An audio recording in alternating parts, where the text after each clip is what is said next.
you're going to feel that in season 3 as well. In the first 3 episodes, right out the gate, you're going to see things that you're going to be like, oh my God, I have never seen what I just saw before. Mm-hmm. And that's amazing.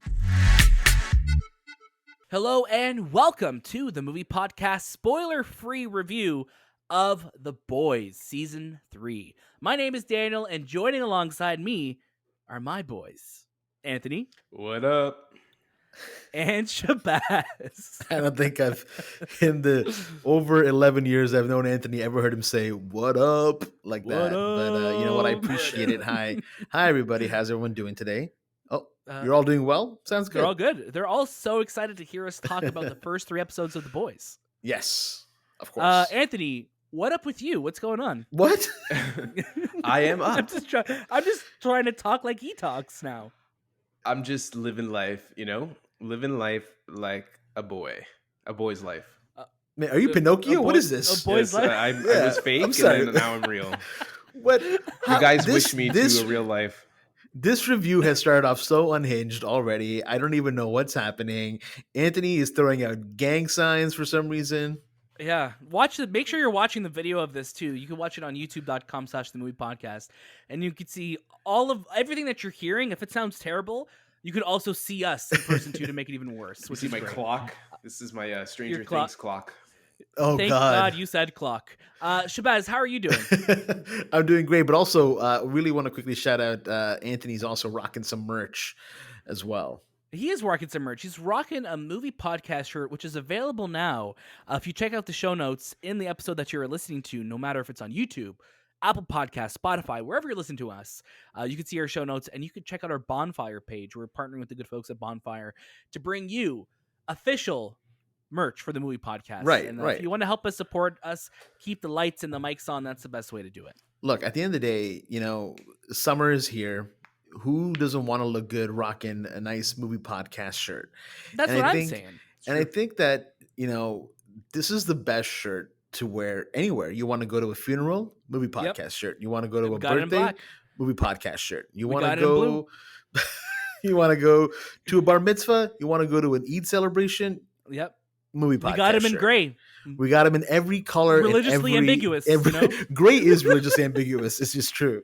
But yeah, no, we have it for every single event that you could possibly. Every single event, every single denomination, we got you covered. I think for our weddings, because we're all getting married to each other, we're going to be wearing a white version or a black version of the shirt. The striped version. It's possible. It'd be just stripes. Striped version. I'm sorry, are we playing for the Yankees? What's going on? Yeah, Pinstripe. with the pinstripes. Pinstripe suits. Yeah. Okay, we're getting married to a 1950s gangster. I love it. There we go. In addition to the lovely merch that you could purchase right now, I just want to remind you that there are so many incredible episodes of the movie podcast out right now on all podcast feeds. If you want to hear our review of Crimes of the Future, if you want to hear what's going on in Obi-Wan Kenobi, if you want to hear us talk to some incredible special guests like Sam Raimi, Akiva Schaffer, Devin Akota, Mark McKinney, Dave Foley, head over to the Movie Podcast page on any podcast feed that you listen to us on, to YouTube, on all of our socials at the Movie Podcast on Instagram, Twitter, TikTok, what have you.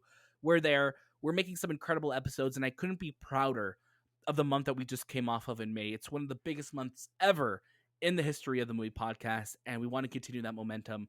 And I'm so excited today to be talking about The Boys because it's been like 2 years since we've been able to talk about this show and have a new episode of the show. So let's get right into it. So, of course, The Boys Season 3 is going to be premiering on Amazon Prime Video on June 3rd with new episodes weekly. And I want to say thank you to our friends at Prime Video Canada for inviting us and sending us the episodes to watch.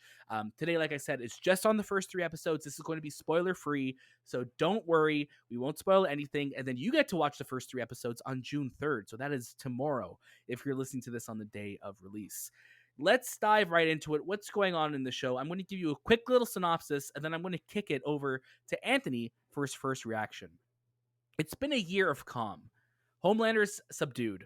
Butcher works for the government, supervised by Huey of all people, but both men itch to turn this peace and quiet into blood and bone. So when the boys learn of a mysterious anti-soup weapon, it sends them crashing into the Seven, starting a war and chasing the legend of this first superhero, Soldier Boy, who of course is played by a newcomer to the series, Jensen, Ackles, who I'm a big fan of. Anthony, I'm going to get you to start us off. You're probably the biggest boys fan around here. Am I? I didn't know Give us that. your Yeah, first. sure.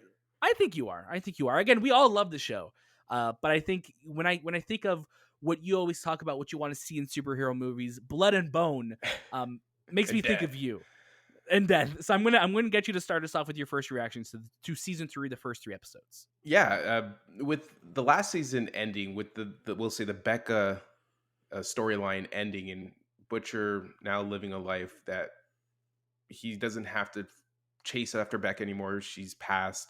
He's dealing with that. There's a lot of like crisis that is happening between Butcher himself as well as Homelander, who's now going through his own crisis because he's dealing with the fallout from Stormfront. So you have these Yeah. two characters, very strong characters. Where do you go from the ending of season 2 to the beginning of season 3? And a lot has changed. We have Huey, who's kind of like living this life with Starlight, and he's kind of like working for the government at this point.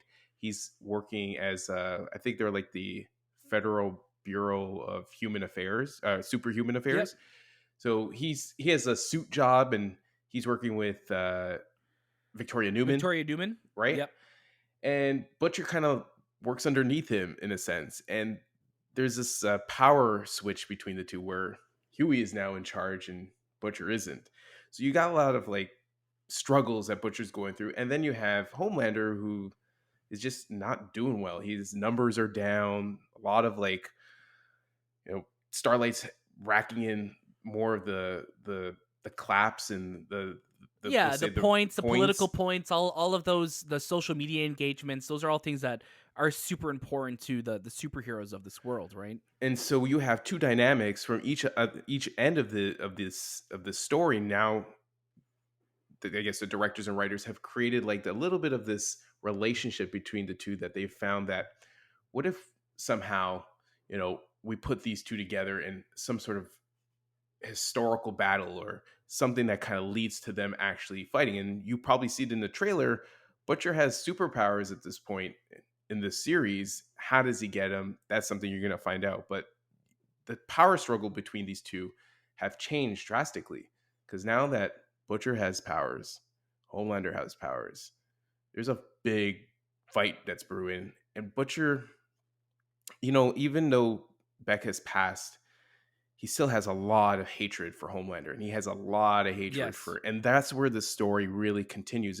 There's not a lot of change that's happened in the past 2 seasons. It just picks off where it leaves off, and picks up where it leaves off.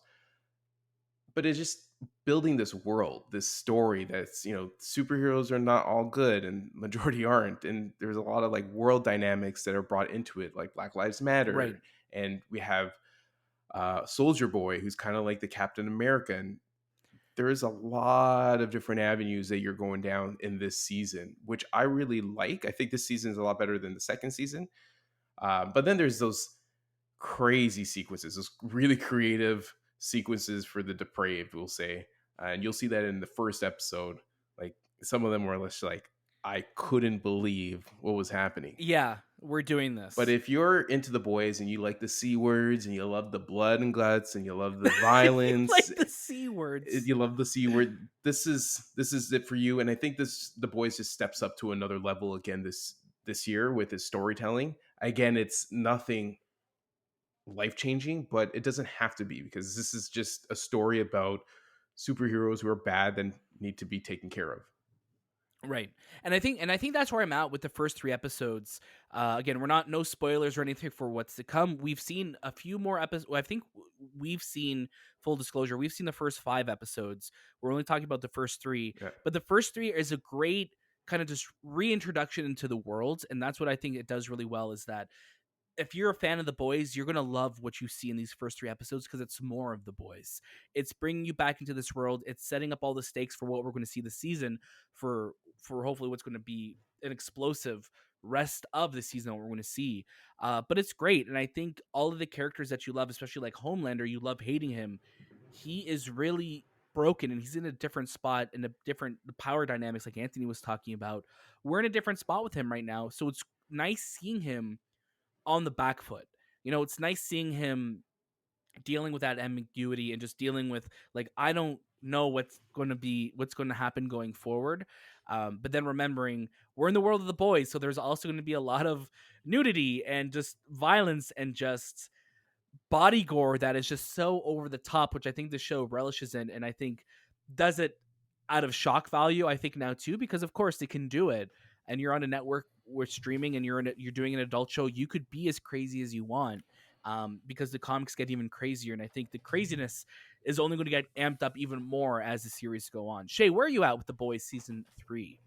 I mean, a lot of the points that you guys bring up, I'm pretty much right there. I think for me, the biggest issue that I've kind of had so far with this season is that it didn't for me elevate the show any further. I think it keeps the show still consistent with season 1 and 2, which is great because season one and Status two, quo. yeah, which were great too. But you would hope by now that kind of like what Stranger Things has done with season 4, they really amped it up. They really punched up the production. They punched up the storytelling, and it's because they took a few years off to kind of make sure that hey, when we come back, we're coming back full swing. I was hoping that this season would come back and really feel like a reinvention of itself, but it just feels like more of the same, which again is fine. It does a great job of doing what the show normally does by bringing in the shock value kills and bodies and guts exploding and everything like that. But again, so far for the first 3 episodes, it's just more of the boys. So love it or hate it, it continues to be the same. I think was hoping for that level, that elevation of like, okay, can we get more creative? Can we broaden this show any further? But it Right. still feels like it's confined in the same box that we've been in. So if you were to take, all the episodes of the show from season 1 to now that we've seen, they'd all still be like one season Mhm. because they all continue to tell the same thread and the same style of the show, which again Right. still works and it's still great, but I don't want it to feel stale after a bit. And I think I'm afraid that it might go down that road. I get it, and I think that's totally a fair thing because I think we're all feeling that. I think that's a fair statement. This show keeps things a bit of a status quo in terms of what do you expect from it, and I think because when we look at the first season of the show, and we made the same analogy with Stranger Things season 1, that first season was such lightning in a bottle that, and it was so different than anything that we've seen before.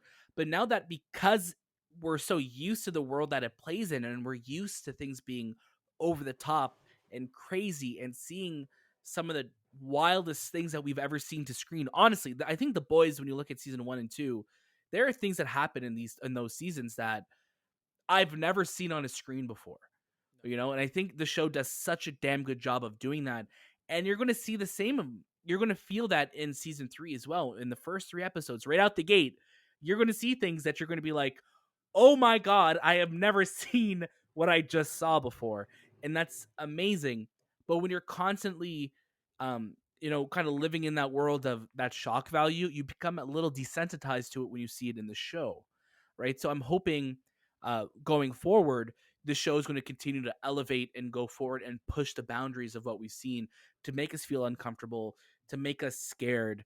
Because Homelander really is one of the scariest people and one of the scariest heroes or villains that we've seen in any type of like comic book or movie show, and they could go so many places with him as a character. And Antony Starr is such a great actor and portraying that, where he just does it with a smile on his face and he's so scary. But I like that the show, out of the gate, like we said, I think this stronger than season 2 so far. And again, we all liked season 2 of the show, but I'm really curious to see where we're going to go from here, and I'm excited to talk about with you guys every week going forward. I'm really happy with Stan Edgar, who plays like the executive of Vought. I think his portrayal of the character and just being this guy who has no superpowers but still controls and manipulates and Like is Giancarlo Esposito, you mean? yeah, Giancarlo Like, Esposito. I yeah, just his dynamic to a world where he has to run a bunch of superheroes, it just seems off because you think, well, these superheroes, the way they act, they're just reckless. They can just take care of him at any moment in time, but right. he controls the environment so well, and his demeanor, like he just portrays this character so well. And the character of Stan Edgar, you're going to see a lot of backstory to him as well, which I really liked in this season. You're going to learn a little bit more about his past, and you're going to learn a little bit more about where he came from, which is, it just builds to that his character. But with the boys, it's such a, when you see these characters, you think, okay, these are superheroes, so there should be a lot of superhero things. But even if you read the comics, it's not. It's very grounded in the sense that you really don't see huge events that happen. It's more No, you don't see them it's more really of like the saving people, background. right? Exactly. Yeah. And I think that's what this show does so well is that, yeah, you could see them going off on missions and doing their thing, but we see that in all other superhero media. Yeah. What happens behind the curtain, and I think that's what The Boys succeeds at so well. Any other final thoughts before we get to our final recommendations for The Boys season 3? We are good to go. I think if you're, I mean, I'm about to say this. Is this your final recommendation though? No. I was Okay. just gonna say, like, I was about to say, then I realized how stupid I might sound by saying this, but like, if you're squeamish, you shouldn't be watching The Boys anyways. But man, like I think this season really, like, they really go for the shocks, and especially the first 10 minutes of episode 1. You guys warned me because you guys saw it about like a day before I did. Now you're like, hey, be ready. There's a scene that happens. And I'm like, guys, I've watched The Boys. And that's exactly what happened. Yeah. So yeah, of course, if you made it this far into The Boys, you know what to expect. But there's also, be prepared as well too. Maybe don't eat while you watch this show, because if you're squeamish or if you get grossed out, then be prepared. Don't eat in the beginning ever. Episode 1 ever again. No. And like, let's get to our final recommendations. Let's get to our final recommendations. Shay, I'm going to get you to start us off for your final recommendations of The Boys season 3. Yeah, I'd still say watch it. I think, if you're still a fan of the show and you want to see these characters come back on the screen, this is something great. I do hope for the rest of the season to maybe give me some elevation, give me something that really surprises me. So I'm still waiting for that part of it. But so far, I'm still enjoying it. I'm still having a good time with the show. Awesome. Anthony, how about yourself? Yeah, this is a definite watch. If you're a fan of The Boys, this is a definite watch it. Season 3 is probably the best season since season 1. But yeah, there's a lot of like world building. You're gonna get a lot more character background information. You're gonna get into some crazy shit with these guys, and there's some enduring moments as well. And there's a lot of callbacks and a lot of, I want to know what happened to this character or that character from previous seasons. Right. So you're going to see a lot of that in this season. And like I said, like Daniel said, we watched up to episode 5, and I think it just gets better and better each one. Definitely. For myself, like you guys both said, the Boys is more of The Boys, and that's not a bad thing at all. It's a great 3 episodes that you get to watch on June 3rd, because you get 3 episodes out the gate, which is great. And I like that Prime Video is also doing that, because when I think together those 3 episodes work really well and get you back into it, where if you were waiting each week for one of them, it might feel a lot slower of a pace. So you're getting 3 episodes out the gate. You're going to get right back into this world. And if you're a fan of The Boys, which I'm assuming you are, if you're listening to this review, you won't be disappointed. I think it's only going to get better from here. Thank you so much for listening. Thank you so much again for listening to the Movie Podcast spoiler-free review of The Boys. It's a lot of thes that I'm saying. I'm trying to limit my outtake for a little while. As always, you can catch a brand new episode of our show every single Monday, and watch out throughout the week for all of our reviews, our discussions, our interviews. We have a lot more coming in June, so please make sure you follow us on Instagram, Twitter, TikTok, and Letterboxd at The Movie Podcast. And don't forget to leave us a review on Apple Podcasts, Spotify, Discord, and write into the show at hello@TheMoviePodcast.ca. There's lots coming in June, and I can't stress it enough. We are so thankful to have you as listeners of our show. We have a lot of fun shows planned. You don't want to miss it. Check out our show notes for all of those links and more. That was This Time with the Movie Podcast, and we'll see you next.